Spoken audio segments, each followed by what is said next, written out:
하나님의 말씀 시편 45편 1절에서 마지막 17절까지 말씀입니다. 오늘부터 잠시 누가복음을 잠깐 쉬고 몇 주간 시편 말씀을 묵상합니다. 오늘 우리가 묵상한 시편 45편을 보면 주인공으로 왕과 왕후가 나옵니다. 그래서 시의 형식으로 보면 제왕시에 속한다라고 볼 수가 있습니다. 하지만 이 시의 내용을 보면 왕과 왕후의 결혼을 축하하는 그러한 내용으로 되어 있기 때문에 결혼의 노래 이렇게 부를 수도 있는 시편입니다. 오늘 본문의 시편의 표제어를 보시면 고라자손의 마스길, 사랑의 노래, 인도자를 따라 소사님에 맞춘 것 이렇게 기록이 되어 있는데요. 고라자손의 마스길, 여기에서 마스길은 교훈이라고 하는 의미죠. 그리고 곡조를 소사님에 맞추어서 연주하라고 되어 있는데, 소사님은 우리 성경에도 나와 있지만 백합화 곡조라고 이렇게 기록이 되어 있습니다. 어떤 주석에는 백합화 모양의 기구로 백합화 모양의 악기로 연주를 했다. 그래서 소사님이라고 붙이기도 했다고 그렇게 나와 있는데, 이 백합화의 꽃말이 순결, 변함없는 사랑 이렇게 우리가 보았을 때 이 소사님에 맞추어서 하는 연주가 어떤 것인지는 우리가 구체적으로 알 수는 없지만 무언가 순결하고 청초하고 이러한 느낌의 어떤 곡조이지 않나 이런 생각을 좀 해봅니다. 그리고 사랑의 노래라고 되어 있는데 이 시편은 왕의 결혼식에서 연주가 되었다고 합니다. 그래서 이 시편은 왕의 축가라고 불리기도 하고요. 시편 속의 아가서다 이렇게 불리기도 하는 시편입니다. 그렇다면 이 시편의 배경이 되는 왕은 누구일까요? 이에 대해서 많은 학자들이 다윗의 왕조에 속한 왕의 결혼식을 보면서 이 작품을 포로기 이전의 작품으로 보고 있습니다. 그래서 이것을 근거로 보았을 때 대부분의 그 주석가들은 여기서 나오는 그 왕, 신랑이 솔로몬 왕이다. 그리고 신부는 바로 애굽의 바로의 딸이다. 이렇게 추정을 하고 있습니다. 물론 다른 의견으로는 남유다 여호사밧의 아들 여호람과 북이스라엘 아합의 딸인 아달랴로 보기도 하는데요. 그러나 이 시편이 메시아 예언시 편 중에 또 하나이기도 하거든요. 그런 의미로 봤을 때 여호람과 아달랴로 보기에는 근거가 부족하다고 생각이 됩니다. 하지만 중요한 사실은요, 여기에서의 왕은 메시아를 예표하고 있다라고 하는 사실입니다. 왜냐하면 오늘 본문에서 하나님이 왕에게 영원토록 복을 주셨다라고 말한 이 시인의 노래는 궁극적으로 영원한 만왕의 왕이신 메시아에게만 적용될 수 있는 내용이기 때문입니다. 그래서 이 시편은 궁극적으로 신랑 되신 예수 그리스도의 위엄과 신부된 교회의 위엄을 노래한 시편으로 그리스도의 교회의 성스럽고 완전한 영적 결합을 예언하는 메시아 예언시로 우리가 볼 수 있는 것이죠. 자, 먼저 본 시편을 단락으로 좀 나눠본다면 왕의 결혼식 예식의 흐름을 따라서 크게 4단락 정도로 나눌 수가 있습니다. 먼저 첫 번째 1절은 시인의 등장과 자기소개를 하고 있고요. 두 번째 2절에서 8절까지는 신랑인 왕이 등장을 하고 있는데 2절은 신랑의 입장, 그리고 3절부터 8절까지 신랑에게 주는 권면과 신랑의 위엄과 영광과 옷에 대해서 소개를 하고 있습니다. 그리고 세 번째로 9절에서 15절까지는 이제 신부가 입장을 하고요. 신랑처럼 똑같습니다. 신부에게 주는 권면과 신부의 영광과 옷에 대해서 소개를 하고 있습니다. 그리고 마지막 네 번째 단락은 16절에서 17절까지 말씀으로 신랑 신부에 대한 축원의 내용으로 이루어져 있습니다. 자, 그렇다면 먼저 1절 말씀을 보겠습니다. 내 마음이 좋은 말로 왕을 위하여 지은 것을 말하리니 내 혀는 글솜씨가 뛰어난 서기관의 붓끝과 같도다. 지금 시인은 왕의 결혼식에 글을 올리고 있는데 자신의 마음이 너무나 기쁜 나머지 좋은 말이 넘치고 있어서 주체하지 못하는 심경을 표현하고 있습니다. 그런데 그 심경을 어떻게 표현하고 있냐면 마치 자신의 혀가 글을 잘 쓰는 서기관의 붓끝처럼 사용이 되어서 지금 내가 이 입으로 나의 혀로 축시를 써서 올리는 것 같다. 이렇게 표현을 하고 있죠. 그러면서 이제 2절부터 신랑인 왕에 대해서 소개를 하고 있습니다. 왕은 사람들보다 아름다워 은혜를 입술에 머금으니 그러므로 하나님이 왕에게 영원히 복을 주시도다. 이렇게 말씀하고 있는데요. 왕의 인품에 대한 묘사로 시작을 합니다. 사람들 가운데서 가장 아름다운 사람이 왕이라고 지금 말하고 있습니다. 그리고 왕의 입술에는 은혜를 머금고 있다라고 말합니다. 오늘 본문에 머금다라고 하는 말의 문자적인 뜻은 쏟다, 붓다라고 하는 의미입니다. 그래서 입에서 은혜로운 말이 계속 흘러나오는 것을 말하고 있죠. 그래서 하나님께서 왕에게 영원히 복을 주신다 이렇게 말하고 있는 겁니다. 즉 왕이 세상의 그 어떤 사람보다도 지금 아름다운 사람이고 그 입에서 은혜의 말이 흘러나오기에 하나님께서 영원히 복을 주신다 이렇게 말하고 있는 것이죠. 자, 그런데요, 오늘 이 본문의 순서를 모든 인간들에게 우리가 대입을 한다라고 한다면 우리 중에 하나님께 복을 받을 수 있는 사람은 사실 아무도 없을 거라 생각합니다.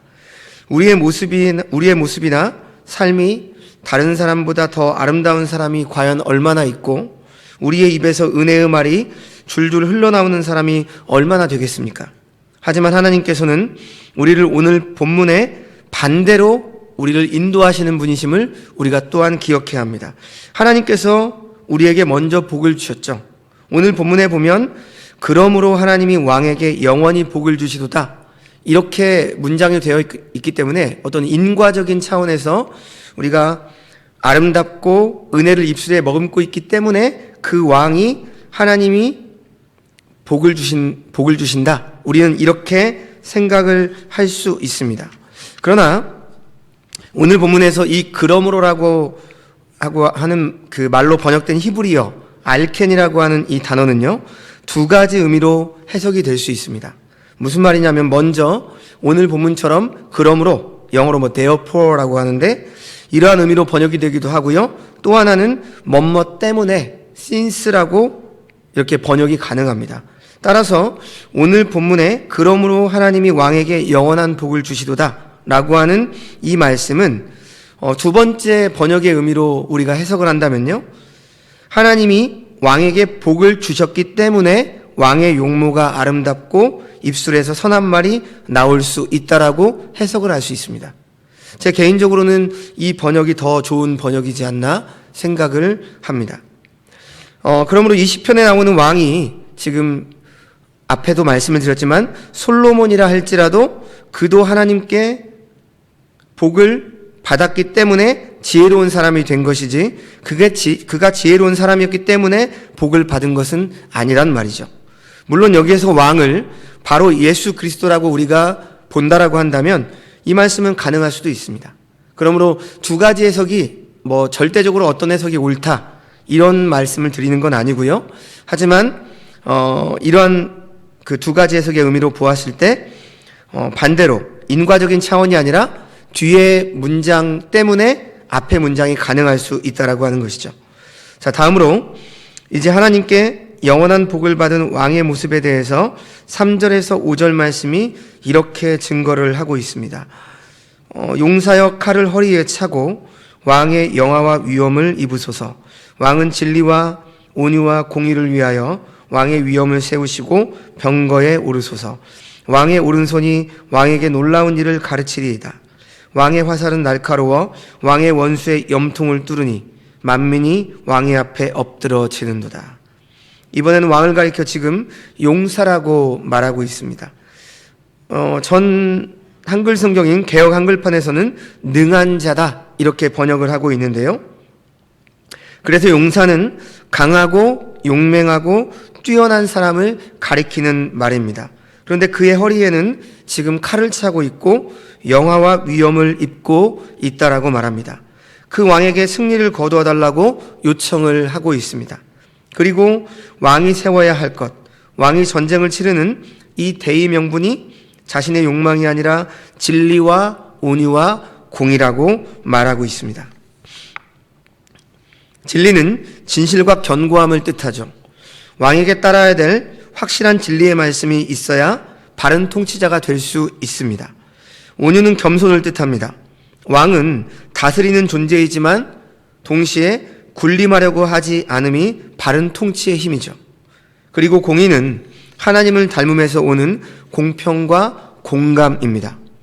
이러한 것을 갖춘 통치자는 바른 것을 향해서 잘 나아갈 수 있게 되는 것이죠. 용맹함과 올바름을 갖춘 왕의 화살은 어떤 원수라도 물리치는 병기가 될 것이라고 지금 시인은 노래하고 있습니다. 그리고 계속해서 6절과 7절 말씀을 보시면 하나님께서 왕위가 영원하도록 하셨기에 왕의 규는 공평해야 된다라고 말합니다.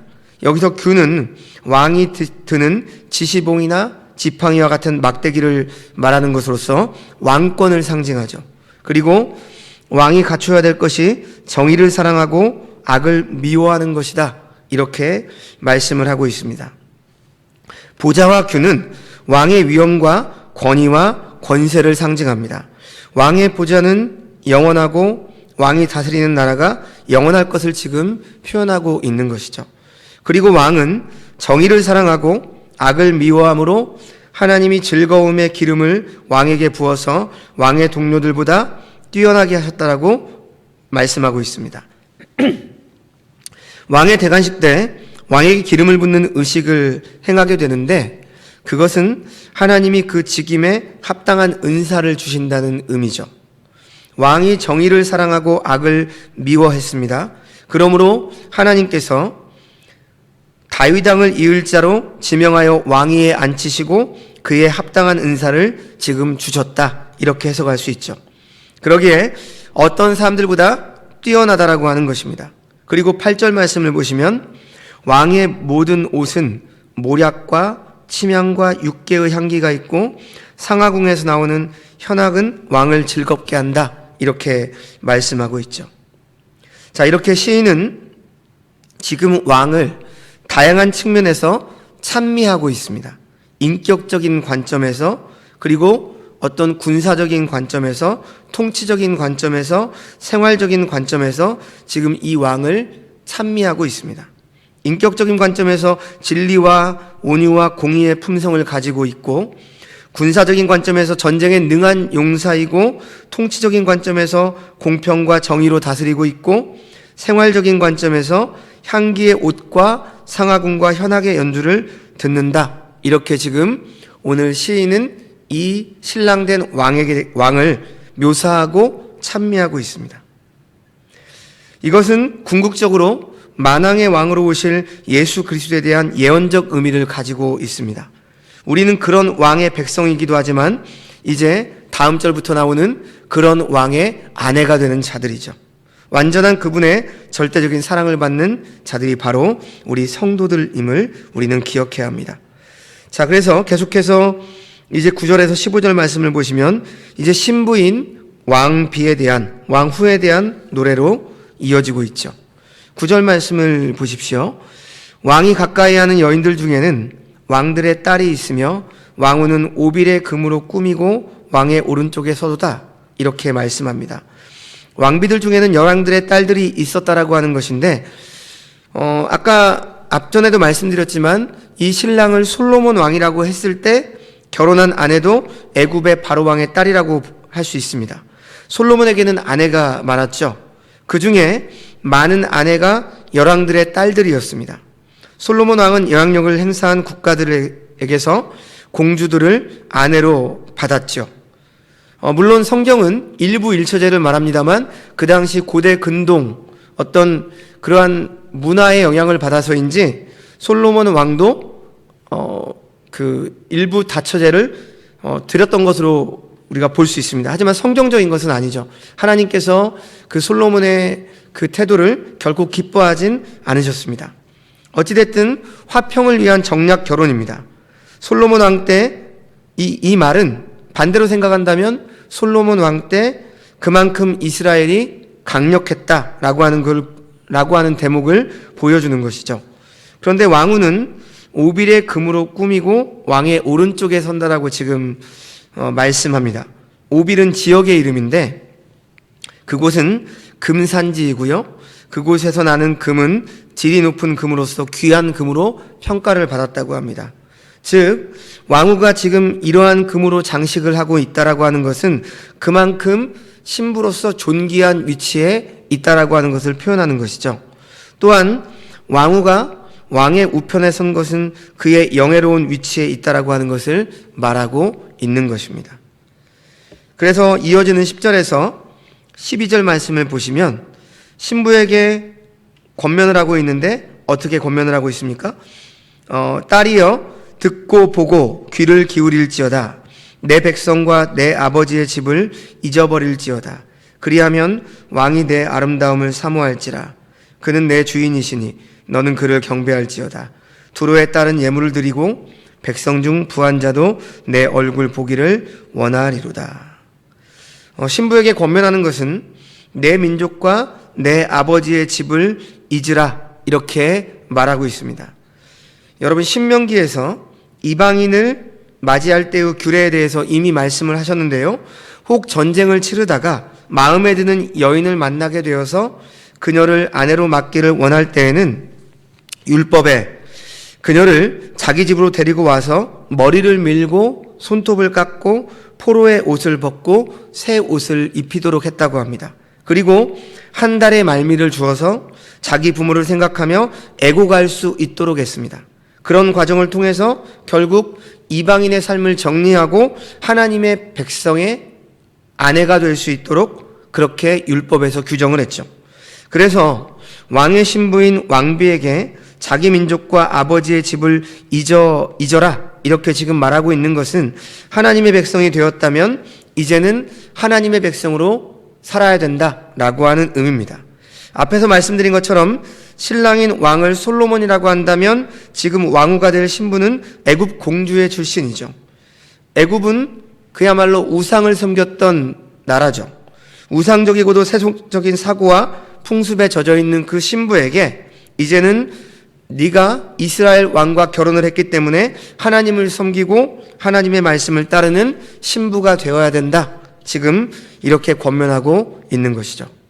자, 그러면 11절의 말씀처럼 왕이 그 아름다움을 사모할 것이라고 했고 이제 왕은 신부의 주인이니까 이제 그를 경배해야 되는 것입니다. 주권이 남편인 솔로몬 왕에게 있으니 그의 위엄을 헤아려서 존경과 복종을 보여야 한다는 것이죠. 그리고 12절에 두로는 이스라엘과 접경한 나라입니다.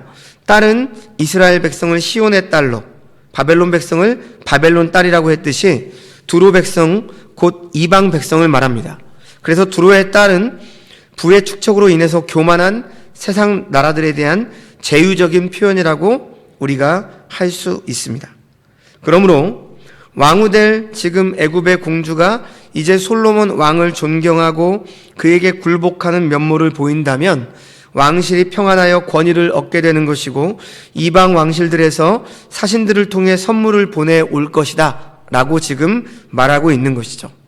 뿐만 아니라 이스라엘 백성 중 특별한 위치에 있는 자들까지도 존경하고 은혜를 입기를 소원할 것이라고 말씀하고 있는 것입니다. 이처럼 예수 그리스도의 영적 신부가 된 우리의 삶도 동일합니다. 이전 것은 지나고 새 것이 되었다면 새 삶을 사는 것이 바로 신부된 자의 삶입니다. 그것이 주님의 사랑을 받는 첩경입니다. 우리가 이미 주님의 신부임에도 이전의 삶을 떠나지 못하거나 왔다 갔다 한다라고 한다면 우리는 주님 보시기에는 믿음이 없는 삶을 사는 것이고 패역한 길을 걷고 있는 것이고 신부의 삶을 살아가고 있지 못한 것이죠. 그래서 계속해서 13절에서 15절 말씀을 보십시오. 왕의 딸은 궁중에서 모든 영화를 누리니 그의 옷은 금으로 수놓았도다. 수놓은 옷을 입은 그는 왕께로 인도함을 받으며 시종하는 친구 처녀들도 왕께로 이끌려 갈 것이라. 그들은 기쁨과 즐거움으로 인도함을 받고 왕궁에 들어가리로다. 성도 여러분, 내가 이전에 비천한 존재였고 그 누구도 나를 거들떠보지 않았다 할지라도 내가 왕비가 되는 순간에 어떻게 되는 것이죠? 모든 것이 달라지는 것입니다. 결혼하는 순간에 왕궁에서 살 수 있게 되는 것이고 많은 것을 누릴 수 있게 됩니다. 바로 신분이 바뀌었기 때문이죠. 오늘 본문에 이 여인도 왕과 결혼한 순간에 바로 왕궁에서 모든 영화를 누릴 수가 있습니다. 금실로 수놓은 옷을 입을 수도 있고 왕을 뵈러 갈 때 뒤에 시녀들이 줄을 잇습니다. 시녀들은 왕비를 모실 수 있게 된 것만 해도 기뻐하고 영광스럽게 생각합니다. 신분이 바뀌면 바로 그러한 것이죠. 우리도 하나님의 자녀, 그리스도의 신부가 되는 순간에 하나님의 자녀로서 하나님께 속한 것을 상속받는 존재가 되는 것이고 이 땅에서 영원히 살아갈 수 있는 영원에 잇대어진 삶을 살아갈 수 있게 된다라고 하는 말씀입니다. 자, 이제 오늘의 시편은 왕의 가문에 대해서 이렇게 축복을 하며 막을 내리고 있습니다. 16절과 17절 말씀이죠. 왕의 아들들은 왕의 조상들을 계승할 것이라. 왕이 그들로 온 세계의 군왕을 삼으리로다. 내가 왕의 이름을 만세에 기억하게 하리니 그러므로 만민이 왕을 영원히 찬송하리로다. 왕과 왕비의 결혼으로 인해 태어난 아들들이 계속해서 왕위를 계속해서 이어가며 온 세상을 다스리는 통치자가 되게 하시기를 구하고 있습니다. 그리고 왕의 이름이 대대로 찬송이 되겠다, 이렇게 말씀하고 있죠. 말씀을 정리하겠습니다. 오늘 시편을 통해서 신랑인 왕과 신부인 왕후의 결혼식에 대한 묘사를 우리가 보았습니다. 하지만 앞에서 이미 말씀드렸던 것처럼 이 시는 왕의 결혼 축하 시이지만 메시아 예언 시편으로도 불려집니다. 예수 그리스도께서 우리의 왕이 되시기에 본문의 왕의 이미지에 예수 그리스도를 넣고 왕비인 신부의 자리에 우리 그리스도인들, 오늘의 교회들을 넣으면 틀림이 없는 것이죠. 그러므로 구속사적 관점에서 볼 때 신랑 되신 예수 그리스도와 신부되는 교회, 성도와의 관계에 대한 예언으로 볼 수 있습니다. 따라서 우리는 이 시편을 통해서 지극한 영광과 권능의 왕이신 신랑 되신 예수 그리스도와 신부된 교회의 성도들이 장차 궁극적으로 누릴 영광이 이처럼 영원하고 복된 것임을 오늘 시편을 통해서 우리는 믿음으로 볼 수 있게 됩니다. 그러므로 오늘 시편을 통해서 그리스도와 연합함으로 인하여서 그가 가진 모든 하나님의 부유하신 은혜를 누리게 된 신부임을 우리가 깨닫게 되기를 바랍니다. 그래서 주님의 신부된 자로서 합당하게 성결하고 아름다운 모습을 갖추며 힘쓰며 합당한 삶을 살아가기로 다짐하시는 주의 성도님들 되시기를 주님의 이름으로 축원합니다. 기도하겠습니다. 존귀하신 하나님 아버지, 오늘 시편 말씀을 통해서 영원한 왕이자 신랑 되신 예수 그리스도의 신부에 걸맞는 삶을 이 땅에 살아가는 성도들이 살아가게 하여 주시옵소서. 우리가 그리스도의 신부가 된 것에 만족하지 않게 하시고 신부다운 신부가 되어서 절제하고 인내하며 순종하며 하나님 말씀에 합당한 삶을 살아가게 하여 주옵소서. 그러한 삶을 살아가며 장차 그리고 우리가 오늘날에도 누릴 수 있는 그 복과 은혜를 우리가 기억하며 믿음으로 오늘 하루 우리의 남은 인생들을 신부된 자의 삶을 온전히 감당하며 살아가는 모든 주의 백성들 다 되게 하여 주시옵소서. 모든 말씀 예수님의 이름으로 감사하며 기도드리옵나이다. 아멘.